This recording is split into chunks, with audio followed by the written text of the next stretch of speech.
আসসালামু আলাইকুম। বিসমিল্লাহির রহমানির রহিম। আমি আজকেও আপনাদের সাথে ধারার ক্লাস নিয়ে আসছি। ধারার একটা ম্যাথ এখানে তুললাম।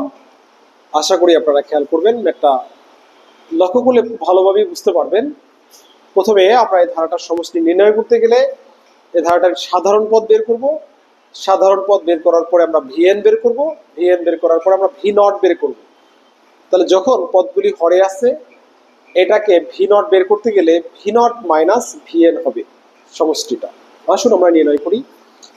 প্রথমে আমরা যেটা লিখবো এখানে তা হলো সমাধান যে লিখবো এখানে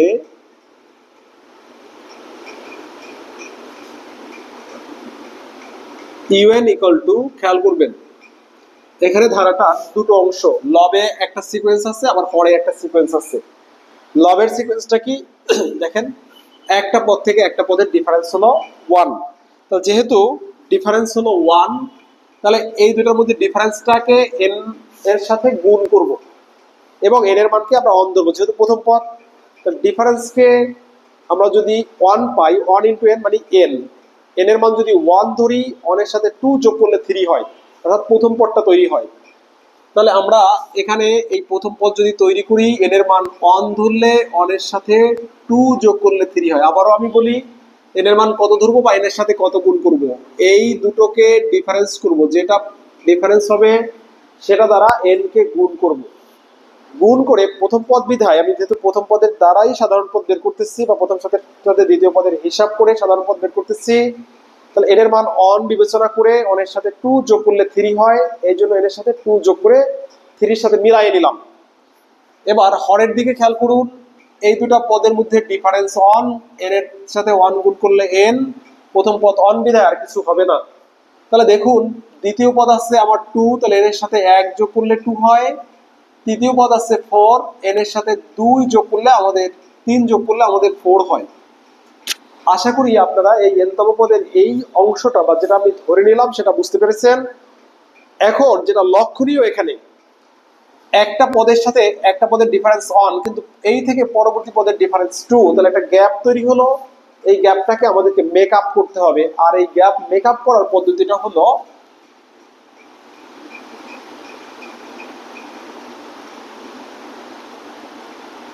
n+2 অর্থাৎ হর এবং লবকে একটা সাধারণ পদ দ্বারা আমরা গুণ করব।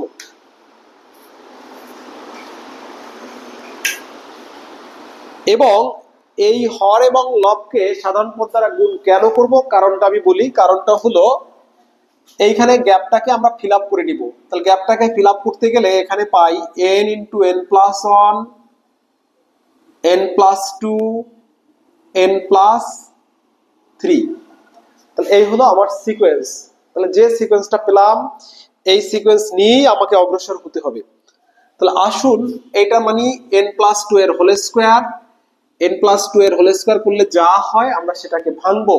তাহলে n+2 এর হোল স্কোয়ার করলে আমরা পাই n square plus 4n plus 4, হরে যা আছে সেটা লিখবো n into n+1, n+2, n+3, হরে যেটা আছে সেটা লিখলাম।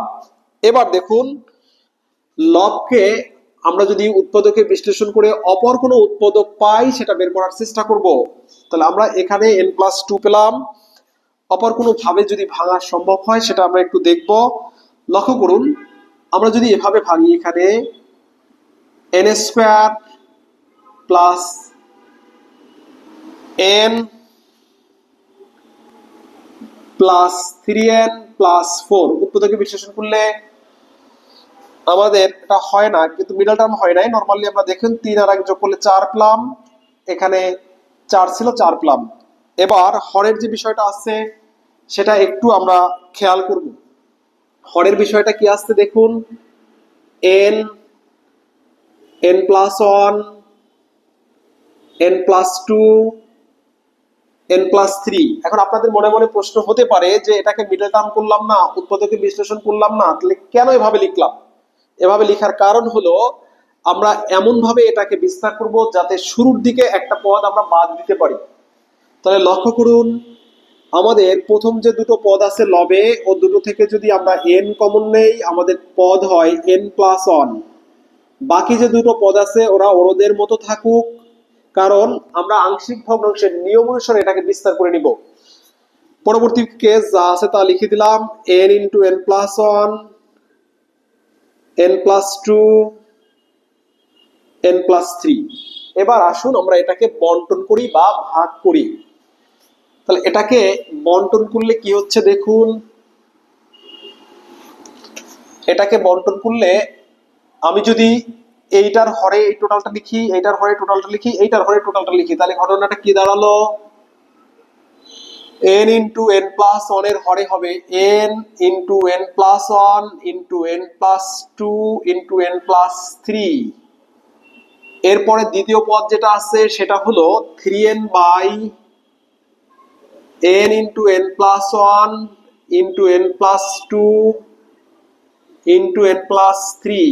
আর আমাদের চতুর্থ পদ যেটা আছে, তৃতীয় পদ যেটা আছে সেটা হলো 4/n × n+1 n+2 n+3।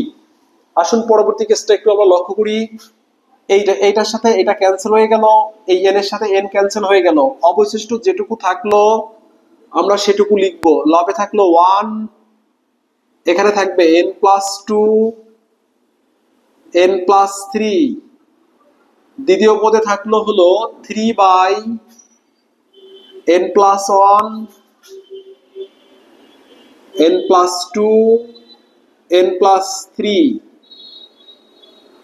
Plus 4/n × n+1 n+2 n+3। এটা হলো আমাদের ইউএন। এখন ইউএন থেকে আমরা যখন ভিএন বের করব, মনে রাখবেন হরের শুরুর একটা পদ বাদ যাবে, ইনটু পূর্বের পদের সংখ্যা -1 ইনটু ডিফারেন্স বসবে। তাহলে আমরা এখন লিখব কি, আমরা লিখব এখন ভিএন ইকুয়াল টু, এখন ভিএন ইকুয়াল টু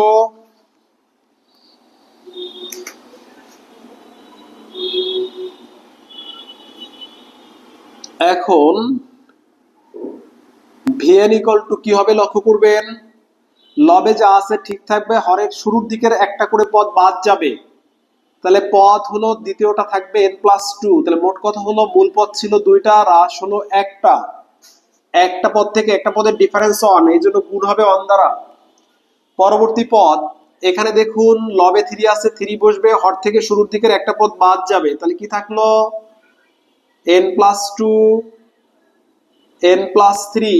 এখন পদ ছিল 3টা, পদ হ্রাস পেল একটা, এই জন্য 1 মাইনাস, আর 1 করে ডিফারেন্স, এই জন্য 1 দ্বারা গুণ, প্লাস এখান থেকে লবে 4 আছে, 4 থাকবে, শুরুতে একটা পদ হ্রাস গেলে আমার হাতে থাকবে n × n+1 × n+2 × n+3।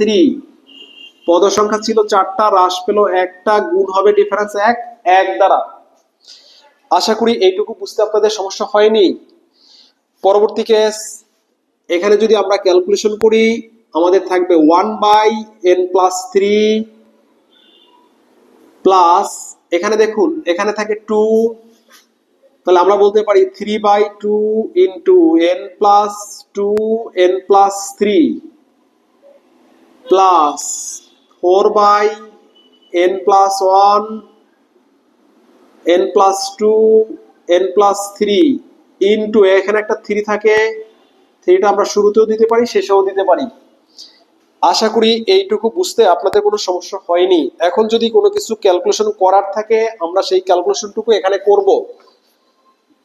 Calculation কি করা আছে দেখুন, এখানে আমাদের টোটালটা নিয়ে আমরা এখন লসাগু করব। টোটালটা নিয়ে যদি আমরা লসাগু করি তাহলে দেখুন যে সংখ্যা আছে 6, তাহলে লসাগুর মধ্যে 6 আসবে, আর কমন আনকমন সকলে আসবে। তাহলে কমন আনকমন যদি সকলকে নিয়ে আসি তাহলে আসতেছে n+1 n+2 n+3। তাহলে এইখানে যদি এটা এটার মধ্যে যায় তাহলে বাকিটুকু গুণ করে লিখে দিব। তাহলে এই দুটাকে গুণ করলে আমরা পাচ্ছি 6 × n² + 3n + 2।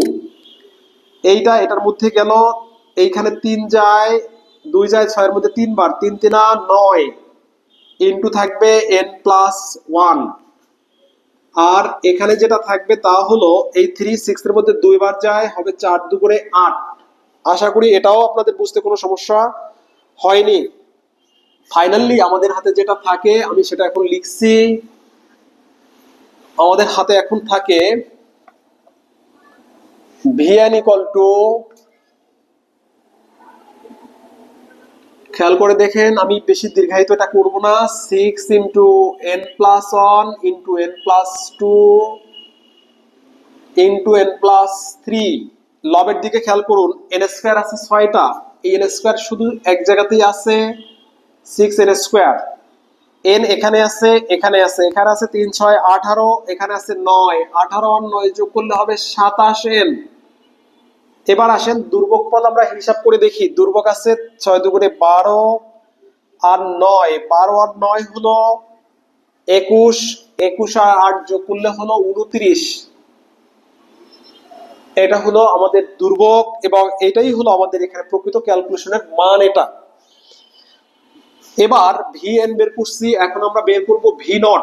তাহলে আমরা এখন v0 বের করব কখন? যখন n এর মান 0, তখন n এর যে মান পাবো সেটাই হলো v0। এখন n ইকুয়াল টু 0 হলে v0 ইকুয়াল টু, লক্ষ্য করেন n এর মান যদি 0 বসাই, লবের এই দুটো পদ 0 হয়ে যাবে, শুধু লবে পড়ে থাকবে 29। হরে যদি 0 বসাই, এখানে থাকবে 6, পরেরটা থাকবে 1, তারপরেরটা থাকবে 2, তারপরেরটা থাকবে 3, 2, তারপরটা থাকবে 3। তো এইটা হলো আমাদের হরের মান, এইটুকুই আমার হাতে অবশিষ্ট থাকলো। এটা হলো 2, 1 ইন্টু 2, তারপর হলো 3। তাহলে আমরা এখানে পেলাম 3 বারং 36 হরে, আর লবে পেলাম 29। সুতরাং আমরা এখান থেকে বের করব SN। SN মানে হলো v0 মাইনাস vn। আমাদের v0 আসছে 29/36 মাইনাস vn কেবলই বের করে রাখছি, vn হলো 6n square plus 27n plus 29/6 into n plus 1 n plus 2 n plus 3। এইটুকু আসলাম, এটা হলো আমাদের SN।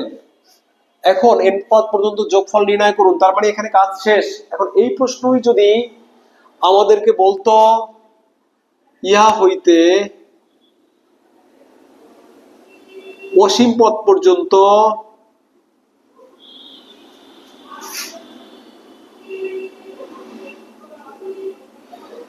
যোগফল নির্ণয় করুন,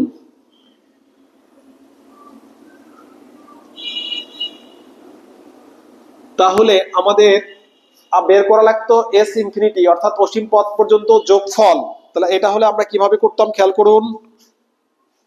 এখানে আমরা যে কাজটা করব, এখানে দেখুন, এখানে যে কাজটা থাকবে তা হলো আমাদের যদি অসীম পদ পর্যন্ত নির্ণয় করতে বলে, তাহলে যে ঘটনাটা ঘটবে তা হলো 29/36। তার আগে এটাকে একটু মডিফাই করে দিব। এটাকে কিভাবে মডিফাই করব? SN পর্যন্ত এখানে শেষ। এখন যদি অসীম পদ পর্যন্ত বের করতে বলে, তাহলে দেখুন হরে যে পদ আছে, হর থেকে আমাদের 3টা পদ, 3টা n কমন নিলে আমরা এখানে লিখতে পারবো, অর্থাৎ n প্রত্যেকটা থেকে যদি n কমন নেই, তাহলে 3টা n গুণ করলে হয়ে যাবে n কিউব। তাহলে n কমন নিলে এখানে থাকবে 1 প্লাস 1/n, দ্বিতীয় পদটায় থাকবে 1 প্লাস 2/n, তৃতীয় পদে থাকবে আমাদের 1 প্লাস 3/n। আর লবে যে কয়টা পদ আছে, এই পদগুলি থেকে যদি আমরা n স্কয়ার কমন নেই, তাহলে আমাদের থাকবে 6 plus 27/n plus 29/n square. এবার এই n স্কয়ার আর n কিউব যদি আমরা কেটে নেই, হরে থাকবে 6n। পরবর্তী ঘটনা হলো, যদি n টেন্ডস টু ইনফিনিটি হয়, তবে s n tends to infinity equal to limit n tends to infinity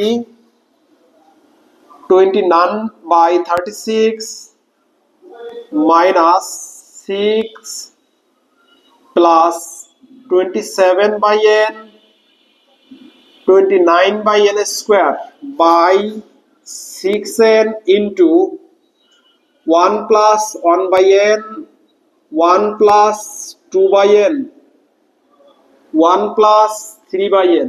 এখন আপনারা যদি এখানে লিমিট বসান তাহলে ঘটনাটা কি ঘটবে লক্ষ্য করবেন।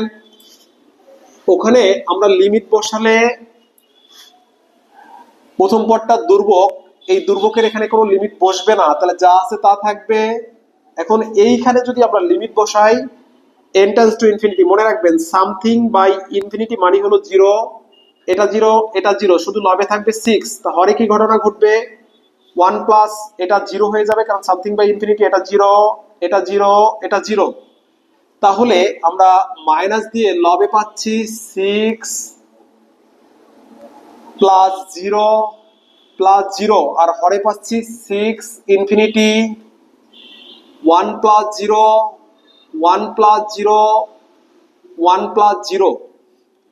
তাহলে দেখুন আমরা ফাইনালি পাচ্ছি 29/36। এই সামথিং বাই ইনফিনিটি দেখুন এইখানে থাকে তিনটা 1 গুণ করলে 3, 3 এর সাথে 6 গুণ হলে 6 ইনফিনিটি, সামথিং বাই ইনফিনিটি মানে হলো 0। তাহলে ফাইনালি আমরা বলতে পারি s টেন্ডস টু ইনফিনিটি 29/36। এইটাই হলো অসীম পর্যন্ত ধারার সমষ্টি। আল্লাহ হাফেজ। একা একা